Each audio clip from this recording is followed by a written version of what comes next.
and other opportunities that may not be available. আন্তর্জাতিক অলিম্পিয়াডে অবিস্মরণীয় সাফল্য অর্জনকারী দেশের সেরা ক্ষুদে বিজ্ঞানীদের গৌরবময় সম্মাননা দিয়েছে ইন্টারন্যাশনাল অলিম্পিয়াড বাংলাদেশ। 12 জুন রাজধানীতে আয়োজিত এক বর্ণাঢ্য অনুষ্ঠানে মেডেল জয়ী শিক্ষার্থী, গর্বিত অভিভাবক আর শিক্ষকদের উপস্থিতিতে মুখরিত হয়ে ওঠে পুরো আয়োজন। অনুষ্ঠানে উপস্থিত থেকে বিজয়ী অলিম্পিয়ানদের অনুপ্রাণিত করেন ঢাকা উত্তর সিটি কর্পোরেশনের প্রশাসক মোহাম্মদ শফিকুল ইসলাম খান মিল্টন এবং ঢাকা 18 আসনের সংসদ সদস্য SM জাহাঙ্গীর হোসেন। একটা জেনারেল লেখাপড়ার পাশাপাশি আমরা যদি আমাদের মেধাকে কাজে লাগিয়ে আমরা দেশের সুনাম অর্জন করতে পারি, তাহলে আমরা কেন করব না?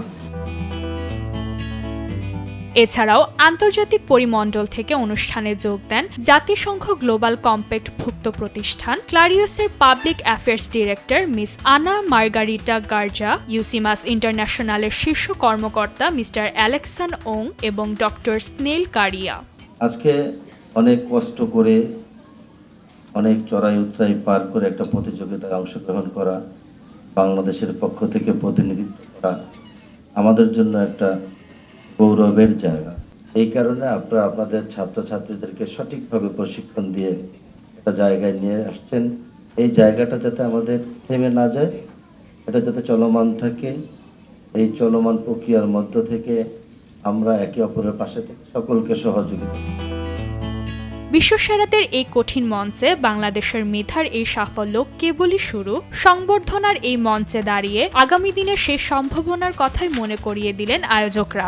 আর মেধার এই জয়কে দেশ জুড়ে ছাড়িয়ে দেয়াই এখন তাদের মূল লক্ষ্য। গত এক বছর ধরে যারা বাংলাদেশের ন্যাশনাল পর্যায়ে পাশাপাশি ইন্টারন্যাশনালি বিশ্বের বিভিন্ন দেশে গিয়ে যারা diamond, platinum, gold, silver, bronze এরকম মেডেল পেয়েছে, আমরা তাদেরকে সংবর্ধনা দিচ্ছি। ইন্টারন্যাশনাল অলিম্পিয়াড বাংলাদেশ এই প্রোগ্রামটা আয়োজন করেছে।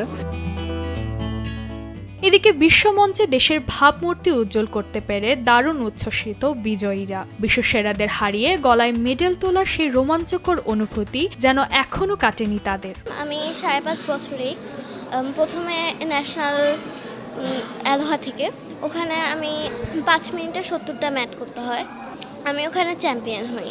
International science olympiad of south east Asia, সেখানে হচ্ছে আমি ডায়মন্ড মেডেলিস্ট পেয়েছি এবং পুরো অলিম্পিয়াডের হিস্টোরিতে আমি হচ্ছে প্রথম ফুল 100 মার্ক পেয়েছি। ফাতিহা আয়াতের কথা শুনে আমার অনেক ভালো লেগেছে। দেন আরও অনেক পিপলরা এসেছিল, তাদের কথা শুনে আমার অনেক ভালো লেগেছে, আমি অনেক ইন্সপায়ার্ড হয়েছি। মেধা আর কঠোর পরিশ্রমের এই স্বীকৃতি অনুপ্রাণিত করবে আগামী দিনের দেশের লাখো তরুণকে। বিজ্ঞান ও গবেষণার হাত ধরে এই প্রতিভাবানরাই বাংলাদেশকে পৌঁছে দিবে উন্নতির শিখরে, এমনটাই প্রত্যাশা সংশ্লিষ্টদের।